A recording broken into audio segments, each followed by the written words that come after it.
भाइयों मेरे बहुत सारे भाई कमेंट कर रहे थे कि ये वाली गाड़ी की साउंड ओरिजिनल नहीं है, तो मैं आप सभी को इस गाड़ी को ऑन करके भी दिखा देता हूँ। अभी देखो साइलेंसर का काम स्टार्ट किया ही था हमने, ये देखो इतना तो कंप्लीट कर ही दिया, ये देखो चेक करो इतना तो बन गया। और अभी है पाइप, आधे पाइप पे है गाड़ी, मतलब आधे साइलेंसर पे है। और अभी है ना गाड़ी को ऐसे जैक पे खड़ा कर रखा है, आगे पीछे से जैक पे खड़ा कर रखा है। मैं आप लोगों को लाइव ऑन करके दिखाऊंगा वीडियो को बिना काटे।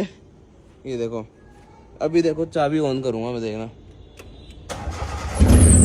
ये देखो बंद करूँ चाबी, ये देखो ये बंद कर दिया, ये देखो।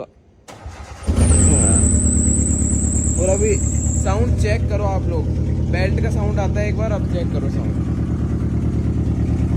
ये देखो ये जा रहा है।